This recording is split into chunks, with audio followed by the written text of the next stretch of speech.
Bugüne kadar yaptığımız tüm web sitesi projelerinde WordPress artık hakim olduğumuzu düşünüyorum. Peki biz bu siteleri şimdiye kadar nasıl yaptık?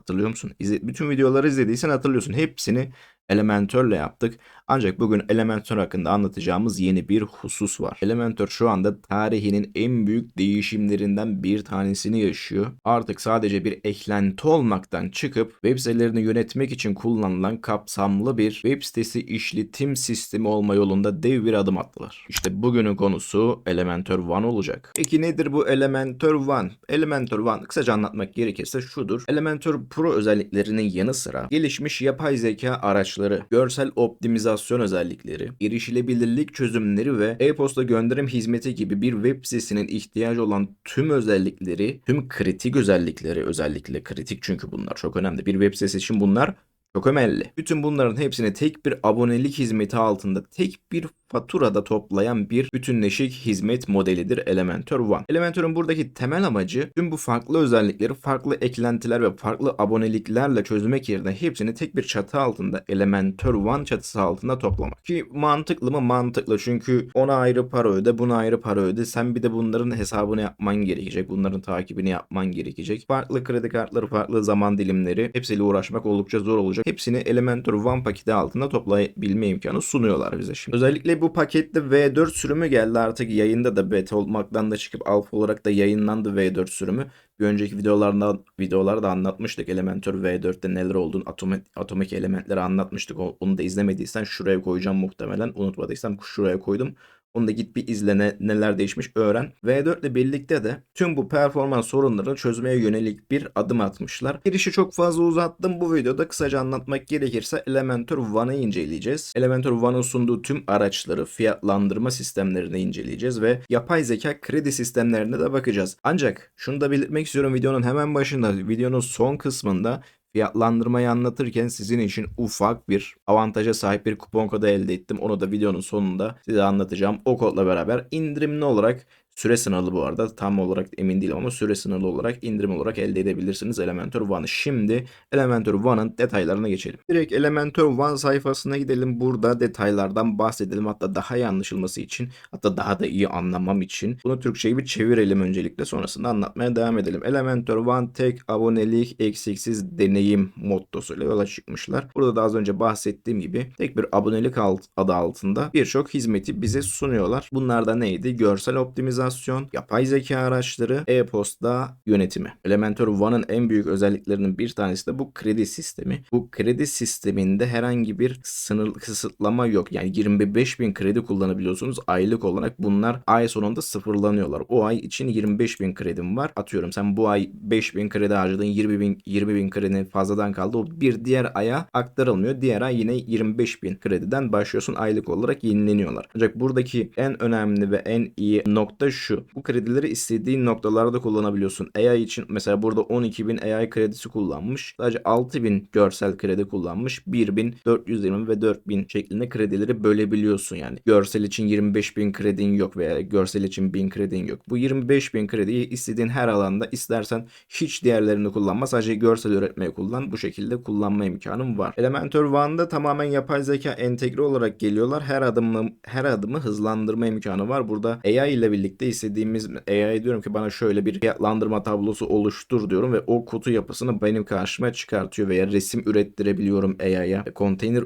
ürettirebiliyorum. Belki bir widget ürettirebiliyorum. İstediğin hayal gücü sana bağlı. İstediğin kadar her şeyi ürettirebilirsin. 25.000 krediyle bunları yapabilirsin tabii ki. Burada anlattığı 100'den fazla widget kısmı zaten Elementor Pro'da dahil buraya. Pro'nun üzerine geliyor bu Elementor One'ın özellikleri. Bir diğerinde neler varmış? Yine az sonra detaylı bir şekilde bahsedeceğim. Görselleri otomatik olarak optimize etme, e-posta gönderimleri ve erişilebilirlik ayarlarında One'la birlikte sahip olacağız. Hemen bu fiyatlandırma kısmına gelelim. Fiyatlandırma kısmında neler varmış onlara bakalım. Sırayla gidelim. Essential paketi aylık $5. Tabii ki bu ilk 3 pakette Elementor One yok. Bizim burada anlattığımız bu videonun esas konusu Elementor One olduğu için bu 3 pakette Elementor One yok. Burası aslında Pro özellikleri. Elementor One'ın olayı tam olarak bu noktada, hatta kendimi de şuradan kaldırayım. Tam olarak bu noktada Elementor Elementor One paketimiz. Aylık 14 dolara geliyor. Şu an için lansman fiyatında bu arada. Normalde ne kadarmış? Aylık 19 dolarmış. Ancak şu an için %26'lık bir lansman indirimi sayesinde 14 dolara denk geliyorlar. Peki aynı zamanda benim de videonun sonunda vereceğim %5'lik indirim koduyla beraber %5'te bir indirim sağlayabileceksiniz. Bu Elementor One'ın içerisinde neler varmış? Diğer paketlerde olan tüm özellikleri ekstra olarak yapay zeka kısmı bu noktada. Buraya bastığımda şimdi Türkçe'ye çevirebiliriz şimdi. Yapay zeka tarafından oluşturulan kodlar burada. Kod oluşturabilirim, görsel oluşturabilirim veyahut da düzenlemeler yapabilirim. Yapay zeka ile beraber Elementor One kredileri sayesinde. Aynı zamanda ekstra olarak bu iki eklenti bu arada dahili değiller, hariciler. Bunları da indiriyorsunuz ancak ücretsiz bir şekilde kullanabiliyorsunuz Elementor One'da. Görsel düzenleyici ve site erişilebilirliğini arttırıcı özelliklere sahip olacağız Elementor One'la beraber. Tabii ki öncelikli bir destek hattına sahip olacağız. Yine aynı şekilde e-posta gönderim ve site yönetimi de bu Elementor One'la bize geliyor. Peki bu kredi sistemine de bakalım. Zaten 85 adet Elementor Pro widget'larına zaten sahip olacağız. 25 bunu bu arada tek bir sitede kullanabiliyoruz. Tek bir site için kullanılıyor. Kredilere de bakalım. Kredilerin harcama limitlerini de burada belirtmişler. Ona da bir bakalım. Site yönetimi, erişilebilirlik taraması ve Editor Pro için herhangi bir krediye sahip değiliz. Bunları kredisiz bir şekilde yapabiliyoruz. Türkçe'ye de çevirelim bakalım. Erişilebilirlik taraması için bir ücret ödemiyoruz. Yani kredi ödemiyoruz ancak erişilebilirlik düzeltmeleri için bir yapay zeka erişilebilirlik düzeltmesi için 91 kredi harcamamız gerekiyormuş. Gayet 25.000 krediyi baz alacak olursak gayet uygun. Görüntü optimizasyonu da bir görüntü optimize etmek ve üretmek de sanırım dahil buna. 23 krediye mal olacakmış. E-posta teslim edilebilirliği de bir e-posta teslimi de sadece 10 kredi harcamamız gerekiyormuş. Pardon, az önce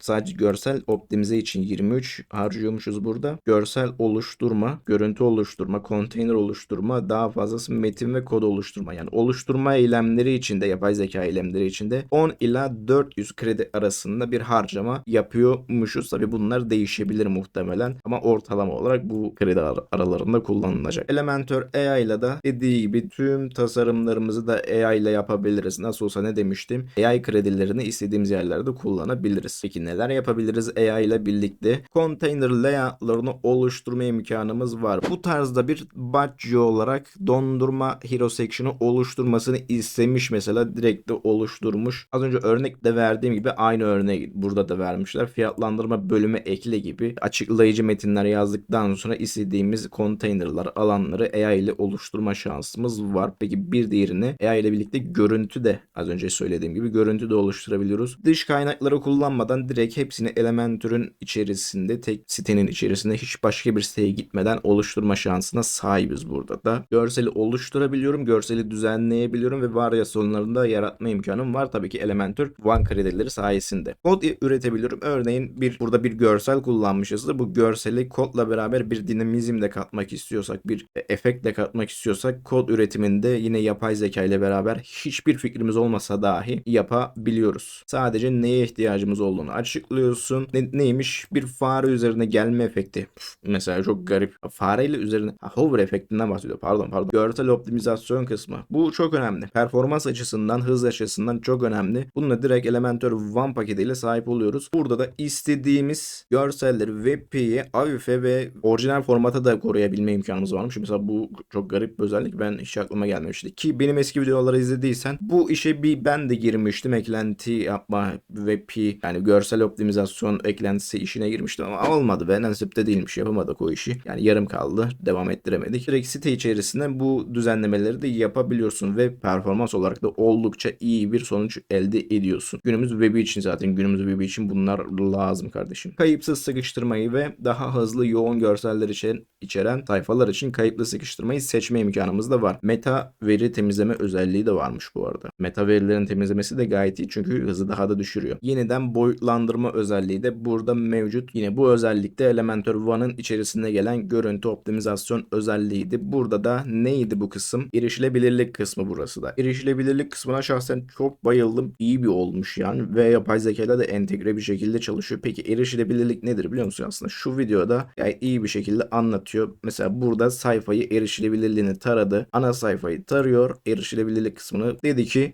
bu iki görselin hangi görseller olduğunu da söyle. Bu iki görselin alternatif metni yok dedi. Erişilebilirlik için SEO için önemli. Tıkladı. Yapay zeka ile kendimizi kaldıralım şuradan. Yapay zeka ile oluştur dedi ve bu görseller için yapay zeka hızlı bir şekilde alternatif tekst üretti ve bu sorunu çözdü. Bir diğeri de neymiş? Arya rol mü? Bu butonun ne diyor? Butonun rolü mü eksikmiş? Bunu tam anlayamadım ama bunu da yine hatayı burada buldu. Hatayı çok anlayamadım pardon ama olsun. Yine de zaten yapay zeka ile oluşturup sorunu çözdü. Biz de aynısını yapacağız. Bir diğeri de renk kontrastında sıkıntı buldu. Burada renk karşıtlığı okunulabilirliğinde bazı sorunlar tespit etti. Bunu da direkt neresiyse onu seçiyor. Tekstin renginin beyazı daha beyaz hale getiriyor ve bu sorunu çözüyor. Sitedeki tüm sayfadaki tüm erişilebilirlik problemlerini çözmüş olup harika bir sayfa yapma imkanı sunuyor sana. Bu yapay zeka entegresiyle beraber de çok iyi bir özellik gerçekten. Buna en beğendiğim özelliklerden bir tanesi bu. Burada detayları da varmış. Bu kısma da değinelim. 180'den fazla erişilebilirlik sorunu tarama ve tespit etme imkanı veriyor. Bu 180'den fazla zaten daha ne isteyebiliriz ki yani öyle söyleyeyim sana. Zaten bu kadar da erişilebilirlik hatası yapıyorsan sen bu işi bırakman da gerekebilir. Bazı öneriler ben kendimi hop şuraya tekrar ekleyeyim. Kullanılabilirlik aracını etkinleştirin. Kullanılabilirlik aracı da aynen. Bazıları ben mesela 16 piksel bir metin ekliyorum veya 14 piksel bir metin ekliyorum. Okuyamıyor, göremiyor. Bak gözlük takıyorum, göremiyorum. Böyle bakmam gerekiyor bazen bazı yerlerde. O yüzden erişilebilirlik aracını etkinleştirdiğinde metinleri site üzerinden büyütmeyi, küçültmeyi veya renk kontrastını ayarlama imkanını da veriyor. Bunu da yine farklı eklentilerle yapma imkanımız var ancak hiç onlara bulaşmadan Elementor One paketiyle buna sahip olabiliyoruz. E-posta, e-mail sistemi. Peki e-mail sisteminde neydi biliyor musun? Ne yapman gerekiyordu? Bir form eklentisi eklemen gerekiyordu. Tamam güzel okey bunu siteye ekledik. Bir de bunun için düzgün yönlenmesi için maillerin düzgün bir şekilde gidip gelmesi için SMTP eklentisi eklemen gerekiyordu. Yani neydi? 2 eklenti kullanman gerekiyordu ama One paketiyle beraber bu 2 eklenti yerine direkt kendi Elementor'un içerisinde bunu kullanabiliyorsun. SMTP kısmını tamamen Elementor kendi içerisinde çözüyor ve mailim gitti mi, gidecek mi, geldi mi, gelecek mi sorunları, sıkıntıları ortadan kalkıyor. E-posta analiz kısmı da varmış burada. Gönderdiğin, aldığın tüm e-postaları analiz etme imkanını da sunan bir arayüze sahip. Çünkü bu da ayrı bir eklenti olarak geliyor Elementor'un One paketiyle beraber. Bu olay da çok iyi çünkü bazı büyük şirketlerde, kurumsal büyük firmalarda bu form olayları, e-posta olayları çok yoğun bir şekilde işliyor. O yüzden o sitelerde kullanmak için farklı eklentilerle hiç fazla uğraşmadan direkt Elementor'un One'ın içerisinde gelen bu özellikle bu olayı da çözmüş oluyoruz. Sonrasında bir fiyatlandırma kısmına tekrar dönelim ve benim %5'lik lansman fiyatının da üzerine bu arada. Lansmanda zaten bir %26'lık indirim var. Bu fiyatın da üzerine yıllık aboneliklerde tabii ki bu Advanced, Solo ve Essential için demiyorum. Sadece Elementor One aboneliğinde %5'lik bir indirim daha kupon kodumla açıklamalarda bulabileceğin, yorumlarda sabitlenen de bulabileceğin kupon kodumla beraber bir indirime daha sahip olabiliyorsun. Bugün Elementor One'ı anlattık. Gayet de iyi bir paket. Şahsi kullanımım için de benim için de iyi olacak bir paket. Tabii gerisi sana kalmış. Eğer aklında kalan herhangi bir soru işareti veya bir sorun varsa yorumlarda anlatabilirsin. Elimden geldiğince yardımcı olmaya çalışırım. Bu videonun konusu da bu kadardı. Kendinize çok iyi bakın. Görüşmek üzere.